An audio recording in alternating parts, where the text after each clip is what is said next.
Hello everyone and welcome back to another hiking video.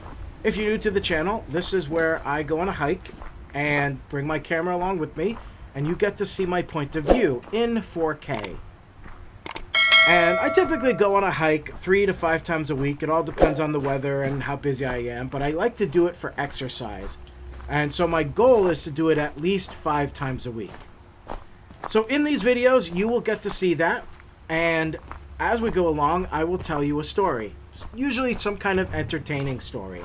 However, today's going to be a little different. Today, I'm going to actually give you some tips about hiking. Different things that I have learned through doing it for many years now. And the first tip I have is protection. Protect yourself. And you can start with using bug sprays to protect you from the insects. If you do a good enough job and you use the right stuff, it'll work. Sometimes the bugs may not bite you, but they're still a pain in the ass. They will fly all around your face, and you're sitting there swatting them away, and you just want to scream, "Get the F away from me!" But the spray at least prevents them from biting you.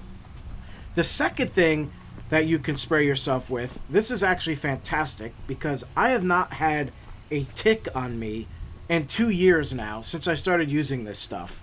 But this stuff is called, I know I'm going to butcher this name. I just know it. So just bear with me here. Permethrin or permethrin. So what this is, and I have it from this company called Sawyer. I probably got this off Amazon. So the way to use this stuff is first you shake it well, and then you spray down your clothing items, your gear, hats, backpacks, whatever. And it'll last up to 6 weeks. So for example, go spray all your jeans down, go spray your t-shirts down, your baseball hat, whatever you're going to wear. And I'm telling you right now, this actually works. One of the ways that a tick actually gets on you is they will be on the edge of, like, let's say a grass blade or a blade of, some kind of weed. And they will be on the tip of that, hanging off with their arms out. And then whenever an animal or human comes by, they grab right on.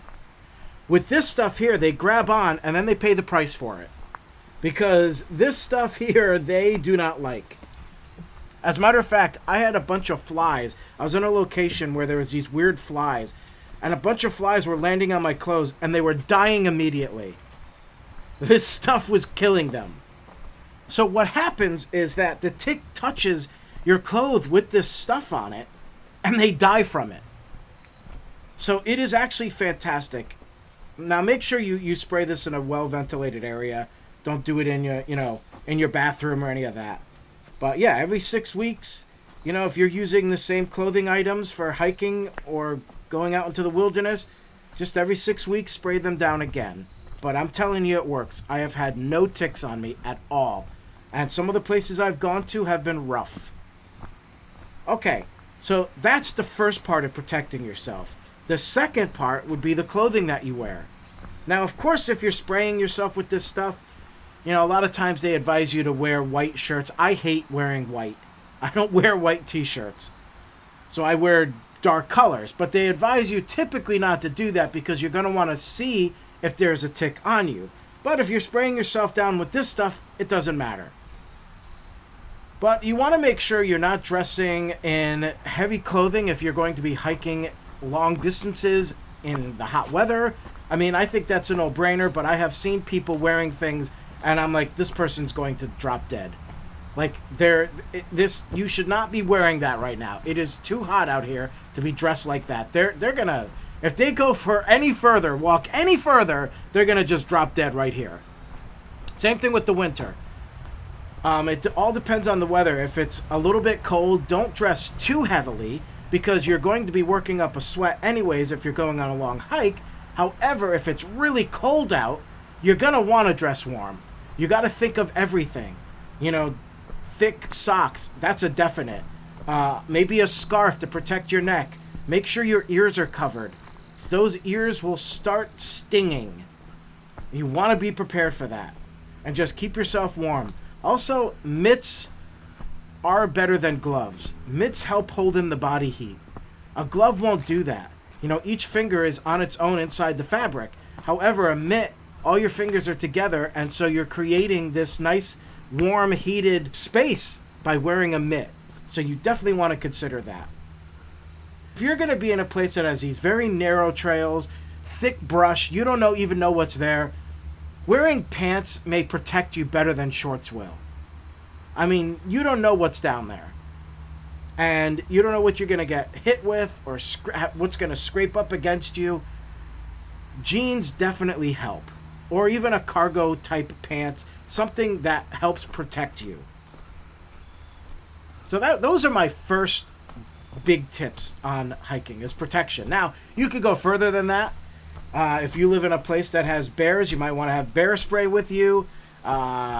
Maybe even carry mace. I haven't personally come across a psychopath on the hiking trails, but you may. So you might want to be prepared for that and have protection of some sort. Also, sunglasses. A lot of times if you're hiking in the forest, it's okay. I never have a problem. But if you happen to be in a location, and I have made this mistake before, where you have a forest and then it comes out into a meadow and then it's like a mile of meadow and then goes back into a forest again, you know, if you have sensitive eyes, you're going to be hurting. You're going to be regretting that you did not bring sunglasses with you. So whenever I'm in a place that I don't know, that I have never been, I make sure I have the sunglasses with me.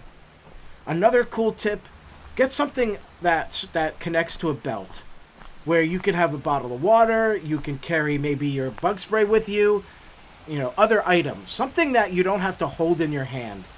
When you're going on a bigger hike, it gets to be a pain, and you don't want to be carrying all this stuff. So just having it strapped to you may be a better solution. And of course, the easy solution is a backpack, but sometimes, you know, they're heavy. You may not want to have to carry that around. So it's something else to consider. Now let's talk about the actual hiking locations. This is something that I have learned over time. There are hiking trails all around you that you don't even know about. And you think you know that you think you know your area, but you don't. You really don't. Now, I look at maps, I look online, I Google things, I look at a list of places in my state of where I can go. I have my own document where I list, okay, these are the places I've been to, these are the places I want to go. Sometimes a place seems more suited to go in the fall, so I'll have that down. Okay, go visit this place in October. But what I find is that I keep discovering places around me.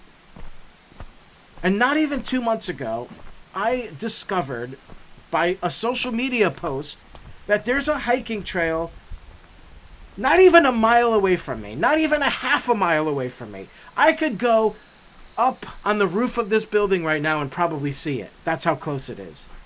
And it was here for a couple of years, and I had no clue. No idea it was here. And then just last week, I went on this hike in this location that, again, is not far from here, that I didn't even know exist. And it has been there for like decades.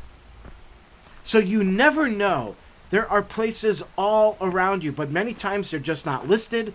You know, if you're looking at, say, a website of your state of all the different locations you can go visit or hike to, those places aren't going to be mentioned. So sometimes they're just kept quiet, and you just got to kind of keep looking and searching, and sometimes really zoom into Google Maps, because there are things that they have hidden there, and when you get closer into that zoom, suddenly you'll see those things pop up. Now, what I like to do is, during the week, because I do this for exercise, I go to basically 2 different places. To this place that I just told you about, and then another place that I've known for at least for 30 years. I mean, for most of my life. And those are the 2 places I go to. But then on Friday, I like to go somewhere different, somewhere further out. And that's one of the things that's cool. If you decide to go this direction and do it like I do and do this for exercise and do it every day, you know, have your places that are nearby, because it could get costly, and you also got to consider time. But the biggest thing about doing this for exercise is you want to stay motivated. And therefore, because I know I don't have a long drive to take, I'm literally going up the street. It takes me just a couple of minutes. And there I am. I'm on the trails. And I get out and I go off and I do my hike. I get my 30 to 40 minutes in. Every day is a good day. It doesn't matter whether it's an overcast, whether it's a bit chilly, whether it's snowing out, a little bit of a drizzle, bright, beautiful, and sunny, or even hot out. I always enjoy the hike. I have great things to look at. I can stop and enjoy what I'm seeing. So that keeps me motivated. But if you're going to places really far and then it becomes a hassle and then you're like, yeah, I'm driving all the way out to do this, then it doesn't really become worth it. But if you want to do this for exercise, try to find somewhere local, somewhere nearby. And then it really becomes something that's part of your day and something you look forward to. I mean, I was looking forward to this morning's hike. And it turned out to be gorgeous. A beautiful day out. Now, when it comes to traveling, what I will plan it out ahead of time, but sometimes I'll go, especially if I'm on vacation, I'll choose at least 2 days out of my vacation to go somewhere different and discover something new. And it is always great to experience that. You know, it's all new, it's all different, you don't know what to expect, you don't know what you're going to come across. And many times I'm feeling uplifted. You know, it feels great being out in nature and discovering these new things. Yeah, doing it twice as part of my vacation actually helps my whole purpose of the whole point of my vacation, which is to relax. However, with that being said, sometimes, if you're like me, you may push yourself too far because it's not a place you've ever been and you'll just keep going, and next thing you know, you've been walking for 4 hours. And now you've defeated the purpose of having a relaxful vacation and you're exhausted. And the next day you don't want to go anywhere. It is something to be aware of. And that leads me to the next thing. Know your limitations. Very important. I made a huge mistake last year because I pushed my limitations. And I pushed further than I had ever pushed before. And I paid the price for it. But there is a particular place that I go hiking often, and you'll probably see it here at some point, along a lake. And I love this place. But I always go near the lake. I always hike around the lake because it is such a peaceful place. And I never really go through the entire place, like the whole, all the hiking trails. And I decided last year that I would do it. And it was May, and I hadn't started this daily exercise yet of hiking every day. So I was rusty after a winter of no hiking. I was rusty. And I decided that I would give this place a shot and hike around the whole lake and see what it's like. So I get to maybe, I don't know, what I thought was the halfway point. And I'm like, okay, this isn't bad. And I'm discovering all this great scenery and great locations. And I feel like I'm in a whole different place and seeing the lake from a different viewpoint. And it was just fantastic, and I'm loving it. And it's a beautiful day. And so I keep going, and I come across what I called Hobbitville. It was like something out of a fairy tale. This water cascading over the rocks, and moss all over the place, and ferns and everything. And I'm like, I can't believe I missed this place. You know what? This place is so great, I'm going to keep going. Because I could have just turned back. But no, I decided to keep going. And then about 10 minutes later, I realized I just made a big mistake because I wasn't halfway past the lake. I was not even 3/4 past the lake. And now it was too late to turn around. So I started my trip early in the day, and it was 4 hours later, and it's getting dark now, and I don't even know where the hell I am. I had reached a point that I thought was the end of the lake. I could swear I heard traffic. And I'm like, okay, I'm going to be out of here. And at this point, I am exhausted. I could barely walk. And I didn't know what the hell I was going to do. I just wanted to stop. But I didn't know how far I was to the entrance. It was now getting dark. And eventually finally did make my way out of there. And yeah, I was just, at that point, I was like, I hate this place. I never want to come back. I've had enough. So it's really important to know your limitations.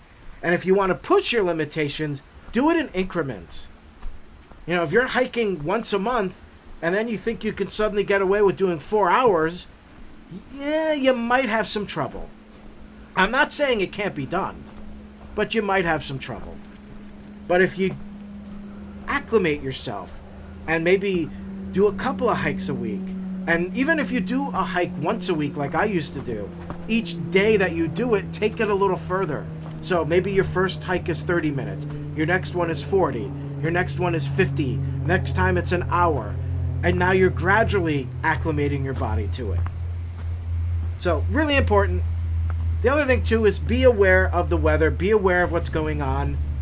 I have a story coming up in my Halloween video about something that happened where I actually got lost in the woods and discovered a body.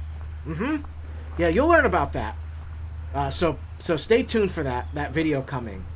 The problem with that particular day is we thought it would be all right to go hiking in a thunderstorm.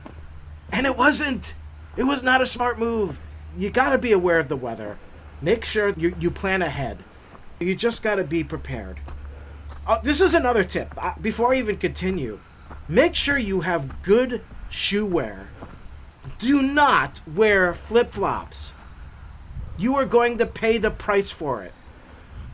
I am telling you right now, don't dress like that. Wear something strong, something hardy, and even better if it's waterproof. You know, don't go wear little moccasins or, you know, even sneakers I wouldn't really recommend. You know, if you're on a simple hike that's got a nice clean pathway, maybe it's even, you know, cement or gravel. Even gravel might be uncomfortable, but it's doable. Or asphalt. That might be okay. But if you're looking at rocky terrain, you know, it's going to hurt. It's definitely going to hurt. Last year I was using this casual work boot. It wasn't waterproof, and it didn't have a lot of cushion on the bottom. And I was feeling every single rock I stepped on. And it was painful. And it got to the point where it hurt to walk. And this pain would last. And because I was hiking every day, I would have to deal with it every day. And so I had to invest in a good boot. And I found one that has been perfect. I don't feel those rocks. It's a comfortable hike now. I'm not feeling that pain anymore. So that's really important. Footwear matters. It really does. Another thing, sunscreen. If you're going on a hike that's in a meadow, in a field, in an open space along the beach, somewhere like that, you're going to want to wear sunscreen. And then, of course, this one's a no-brainer. Water. Have water. I know that seems like a no-brainer, but so many people forget to bring water. You just forget to bring water. Now, if you're going on a short hike, you know it's only 30, 40 minutes, you could just have the water in your car. You know, maybe bring a little mini cooler or lunchbox or pail or whatever. Something to help keep it cool. Otherwise, if you're going on a long hike, you're going to want to bring that water with you. Finally, my last tip, stop and smell the roses. Now, I know that's an expression, but I mean it. Take time out to really enjoy what's around you. Take in the scenery, take in the fresh air, take some deep breaths of that fresh air. Enjoy the trees and the vegetation and the views and the water, and even look up at the sky. Just really take it in. Especially if you're doing this for exercise. You know, we might have a tendency to want to just go. I want to get this done, let me go and do my 30 to 40 minute walk. However, by taking those little breaks and just enjoying what's around you, it also helps your soul. It helps your stress. It calms you down. It makes you feel good. And that's important. And also, you want to enjoy what you're seeing. It becomes a part of your memories. It becomes enjoyable. It's, you know, Gives you something to look forward to. And also, if you stop and look around every once in a while, you never know what you might see. You never know. So there you go. I hope you enjoy your next hike. Have fun.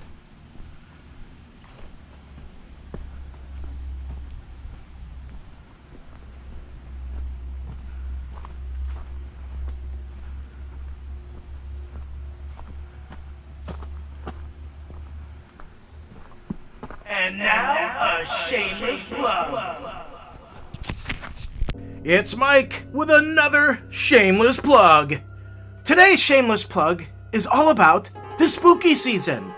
If you're looking for something really spooky, something scary, something creepy, something paranormal, something maybe from outer space, check out paranormalaliens.com. Every spooky and scary design that you find here at paranormalaliens.com has been created by me in my mad scientist lab down in my dank, dark basement. And now I'm offering it to you. So check out paranormalaliens.com for something really spooky, perfect for the Halloween season. paranormalaliens.com. Check it out today. And now, back to our video.